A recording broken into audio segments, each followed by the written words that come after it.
नमस्कार. कसे आहात सगळे? मस्त मजेत ना? आता हिवाळा चालू झालेला आहे, तर हिवाळा स्पेशल आपण ही रेसिपी बघतोय आणि ती बघतोय म्हणजे मेथीचे लाडू. तर मेथी ही शरीराला अत्यंत आवश्यक असते आणि मेथी खाल्ल्यामुळे कंबरदुखी होत नाही विशेष म्हणजे, आणि सांधेदुखी जरी असली तरी त्याला चांगला उपयोग होतो मेथीचा. आणि म्हणून मेथी ही अशी काय नुसती आपण रोज फोडणीत मेथीचे दाणे चार टाकतो, पण अशी मेथी काही नुसतीच कोणी कडू म्हणून खात नाही. त्याच्यामुळे त्याचे जर लाडू केले आणि त्याच्यामुळे आपण त्याच्यात बाकीचे सुद्धा सगळं सामान घालतो, म्हणजे बदाम काय, काजू, तुमचं काय असेल ते, डिंक घालतात. तर असे सगळे पदार्थ, सुंठ वगैरे घातली जाते आणि ते असे उपयुक्त लाडू तयार होतात मेथीचे. आणि म्हणून आपण आज मेथीच्या लाडवाची रेसिपी बघतोय. आता मेथीचे लाडू म्हटल्यावर मेथी ही मेन आहे. आणि ही मेथीची ही रेडीमेड पावडरच घेतलेली आहे. पण जरी आपण घरी मिक्सरमध्ये केली तरी चालते, पण तितकीशी आपल्याला ती बारीक मिक्सरमध्ये आपल्या होत नाही, म्हणून मी रेडीमेडच घेतली आहे. आणि आता ही आपल्याला तुपात भिजवून ठेवायची. ही 1 दिवस 2 दिवस अशी तुम्ही तुपात भिजवून ठेवू शकता. तर त्यासाठी मी हे तूप पातळ करून घेतलेलं आहे. तर आता आपण ती तुपामध्ये भिजवूया. ही मेथीची पावडर मी वाडग्यात घेतलेली आहे आणि यामध्ये आपण आता हे तूप घालूया.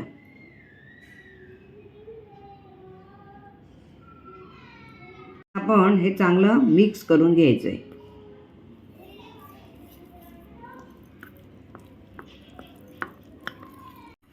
सगळ्या गुठळ्या मोडून हे चांगलं आपल्याला फेटून घ्यायचं आहे.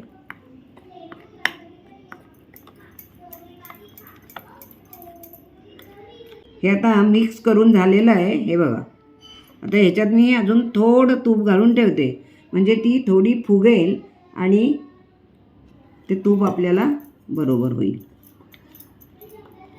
हे बघा, असं मिक्स करून ठेवायचं. अशी तुपात मेथी भिजवल्यामुळे त्या मेथीचा कडवटपणा थोडा काही प्रमाणात कमी होण्यास मदत होते. ही गोष्ट खरी आहे, पण मेथी ही कडूच असते आणि कडू हाच गुण आहे त्याचा. जसं आपण म्हणतो की कारलं काय तुपात घोळलं साखरेत घोळलं, तुपात तळलं साखरेत घोळलं तरी ते कडूच. पण तो सुद्धा एक रस आपल्या पोटात जावा म्हणून हे पदार्थ सगळे आहेत. त्यामुळे जरी आपण मेथीचे लाडू केले आणि जरी तो थोडा कडू लागला तरी खायला काही हरकत नाही, कारण तो खाण्याचाच एक पदार्थ आहे आणि कडू रस सुद्धा आपल्या पोटात जावा. म्हणूनच हिवाळ्यामध्ये मेथीचा एक लाडू तरी रोज खावा आणि तो आपल्या आरोग्यासाठी चांगला असतो. ही भिजवलेली मेथी अशीच मी आता रात्रभर झाकून ठेवणार आहे आणि लाडू मात्र मी त्याचे उद्या करणार आहे. नमस्कार. आपण काल ही मेथी भिजवून ठेवली होती की नाही, आणि मेथीचे लाडू करायचे असं मी तुम्हाला म्हटलं होतं. तर ती 1 दिवस मेथी भिजवायची असते, तर मी ही काल भिजवून ठेवली होती आणि आज आता आपण त्याचे लाडू करणार आहोत. आता मेथीचे लाडू करण्यासाठी हे मी इथे साहित्य घेतलं आहे आणि ते आता काय घेतलं आहे ते आपण बघूया. काल मी ही मेथी तुपामध्ये भिजवून ठेवली होती. ती आता ही अशी छान भिजली आहे बघा, आणि छान मुरली आहे ती आता. हे बघा, आणि हे बाकीचं साहित्य मी घेतलं आहे. तर ही खारकेची पावडर घेतली आहे अर्धी वाटी. अर्धी वाटी पिस्ता, अर्धी वाटी बदाम, अर्धी वाटी काजू, आणि डिंक मात्र आपण 1 वाटी घेतलं आहे, आणि 2 चमचे सुंठ आणि 2 चमचे खसखस. 2 वाट्या खोबरं, हेही आपल्याला मी भाजून घेतलं आहे आणि बारीक केलं आहे असं, आणि तेही आपल्याला घालायचं आहे. हे आहे 4 वाट्या जाडसर दळलेलं गव्हाचं पीठ. हे बघा, असं जाडसर घ्यायचं, आणि त्याला 3 वाट्या मी गूळ घेतलं आहे. हे आहे 3 वाट्या तूप, आणि आपल्याला जसं ते लागेल त्याप्रमाणे आपण हे वापरायचं आहे. सगळ्यात आधी आपल्याला ते ड्रायफ्रूट आपण घेतलेत ना 3 प्रकारचे, ते आपल्याला असे तुपामध्ये परतून घ्यायचे चांगले.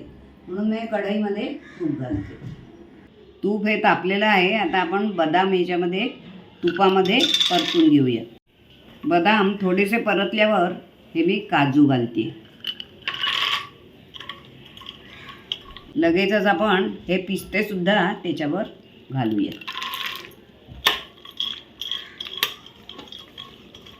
हे ड्रायफ्रूट असे तुपावर परतले की काय होतं, आपले लाडू जरी जास्त दिवस टिकले तरी ते बदाम वगैरे खोमट होतात की नाही, असे आपण नुसते ठेवल्यावर, तर ते असे तुपात परतल्यावर लवकर खोमट होत नाहीत आणि म्हणून हे असे तुपामध्ये परतून घ्यायचे चांगले.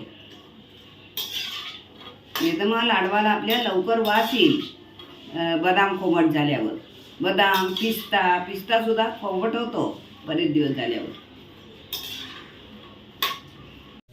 आता हे तुपावर चांगले परतून झालेत. आता आपण हे ताटात काढून घेऊया. हे बघा, थोडासा काजूचा कलरही बदलला.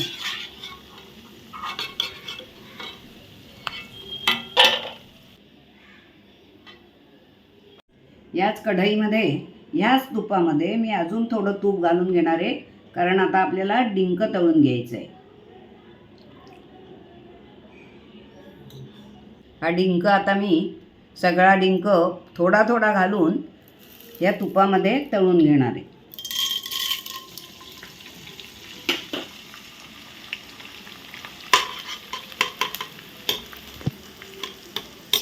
हे बघा, हा चांगला फुलला की आपल्याला काढून घ्यायचं आहे आणि अशाच प्रकारे सगळा डिंक तळून घ्यायचा आहे.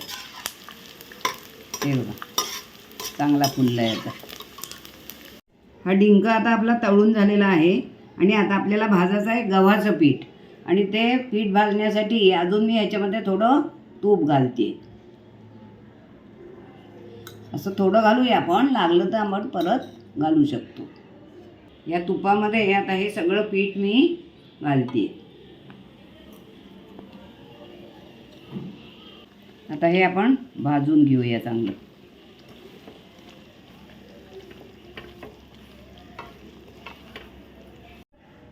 मी लाडू करण्यासाठी बरेच वेळा असं जाडच पीठ घेते, कारण जर आपण बारीक पीठ घेतलं तर ते काय होतं, जरा थोडंसं मेंचट होतं आणि मग ते आपल्या आठवड्याला चिकटतं. त्यामुळे असं थोडं जाडसर पीठ घ्यावं, म्हणजे लाडू चांगला खुटखुटीत होतो.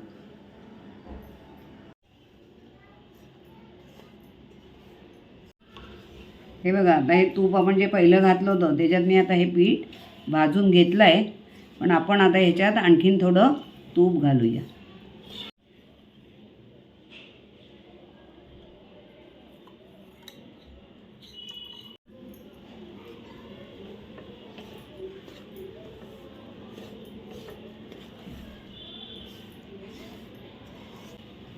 अशी खमंग छान आपल्याला ही कणिक भाजून घ्यायची.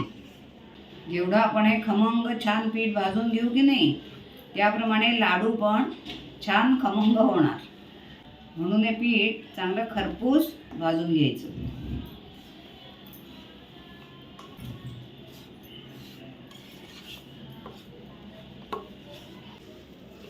हे बघा, हे आता पीठ आपलं चांगलं भाजून झालं आहे आणि रंगसुद्धा बदलला आहे. हा बघा.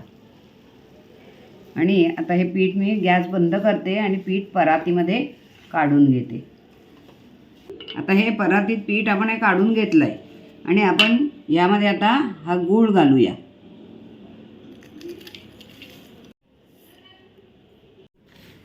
शक्यतो हे गरम असतानाच त्यामध्ये गूळ घालून तो मिक्स करायचा चांगला. आणि शक्यतो बारीक चिरून घ्यावा गूळ, म्हणजे लवकर मिक्स होतो. आपण या लाडवाला पाक करणार नाही आहोत, त्यामुळे गरम असतानाच त्याच्यात गूळ घातला की तो चांगला वितळतो. हे बघा, आपण हा गूळ ह्याच्यामध्ये घातला होता की नाही, तो आता हा मी मिक्स करून घेतलेला आहे. आणि हा डिंक आपण तळला होता तो पण मी क्रश करून घेतलेला आहे. आणि हे ड्रायफ्रूट हे पण आपण तळून घेतले होते, तर ते पण मी मिक्सरमधनं असं भरड काढून घेतलं आहे. आणि हे 2 वाट्या खोबरं हेही आपल्याला मी भाजून घेतलं आहे आणि बारीक केलं आहे असं, आणि तेही आपल्याला घालायचं आहे. खोबरं मी हे हातानेच चुरून घेतलं आहे, कारण मिक्सरला लावलं तर ते एखादे जास्त जर आपण फिरवलं तर त्याला तेल सुटू शकतं. आता हे एकक करून आपण हे जिन्नस यामध्ये घालूया. हा आता आपण तळलेला डिंक घालूया. आता एकक एकक करून आपल्याला सगळं यामध्ये घालून घ्यायचं आहे. त्यानंतर ही ड्रायफ्रूटची पावडर आपण घालून घेऊया. हे भाजून घेतलेलं 2 वाट्या खोबरं हेही आपण घालूया. आता ही खारीक पावडर मी अर्धी वाटी घेतली आहे, तर ही पण आपण याच्यामध्ये घालूया. आता ही खसखस पण 2 चमचे आपण घेतली आहे, ती पण भाजून घेतली आणि आपण ती यामध्ये घालूया. ही आहे सुंठ पावडर, ही पण 2 चमचेच आहे, ही पण आपण यामध्ये घालूया. आता सगळ्यात महत्त्वाचा पदार्थ म्हणजे ही मेथी. आपण ही मेथी काल भिजवली ती तुपामध्ये. आता हा महत्त्वाचा घटक आहे, हा आपण घालूया कारण आपण मेथीचे लाडू करतोय.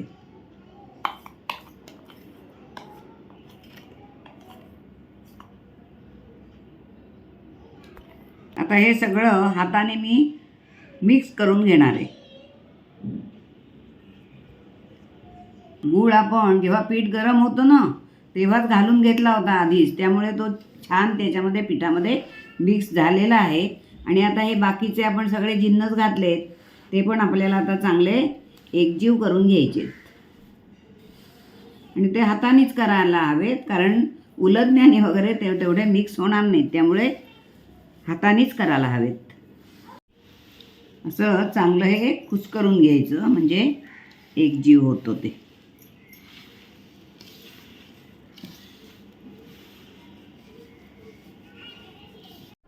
आता मी हे सगळं मिक्स करून घेतलं आणि आता मी हात धुवून आले, कारण तसंच त्याच हाताने वळले लाडू तर नीट आपल्याला वळता येणार नाही, म्हणून मी हात धुवून आले. आता आपण लाडू वळायला घेऊया.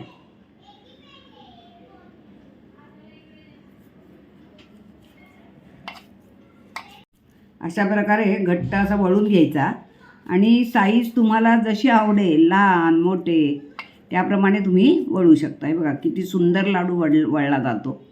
हा बघा छान वळला जातो एकदम. हे बघा अशा प्रकारे हा लाडू वळून झाला आहे आपला चांगला, म्हणजे आपलं प्रमाण एकदम परफेक्ट झालेलं आहे. आणि हे तूप आपण 3 वाट्या घेतलं होतं आणि पीठ घेतलं होतं 4 वाट्या, पण त्यातलं सुद्धा एवढं तूप हे उरलं आहे आपलं, कारण आपण जसं लागलं तसं डिंक वगैरे तळाला तूप घातलं की नाही, तरी एवढं तूप आपलं उरलं आहे बघा. म्हणजे 4 वाट्या पिठाला साधारण आपल्याला 2.5 वाट्या तूप लागलं आहे.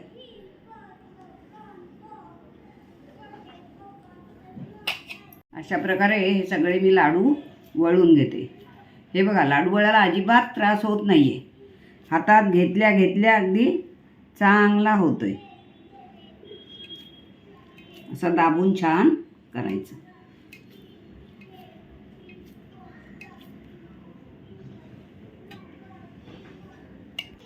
आणि तुम्ही लाडू वळताना जर तुम्हाला असं वाटलं अगदी हे मिश्रण सुकं सुकं झालं आहे, लाडू वळला जात नाही आहे, तर मग तुम्ही काय करा, ते मिक्सरमधनं फिरवून घ्या. कारण मी काय कधी मिक्सरमधनं फिरवून घेतलं नाही आहे. हे बघा हे मी तुमच्या समोरच असे करते, त्यामुळे आणि पूर्वी कुठे मिक्सर होते, त्यामुळे आम्हाला मिक्सरमध्ये बारीक करण्याची सवय नाही आहे, म्हणजे मिक्स करून घेण्याची, त्यामुळे आम्ही असं हातानेच मिक्स करतो. हे बघा हे लाडू छान आपले वळून झाले सगळे आणि हे शेवटले आहेत ते सुद्धा वळायला अजिबात त्रास होत नाही आहे बघा. सहजगत्या लाडू वळला जातोय. हे बघा म्हणजे शेवट ते सुकलं वगैरे हा पण प्रकार काही झाला नाही आहे. छान हे मटेरियल राहिलं आहे बघा.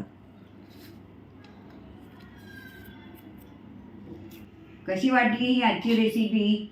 जर तुम्हाला आवडली असेल तर लाईक आणि शेअर नक्की करा आणि लाडू पण तुम्ही करून बघा. आपण पुन्हा एकदा भेटूया अशाच एका छानशा व्हिडिओमध्ये. तोपर्यंत मस्त राहा आणि आनंदी राहा.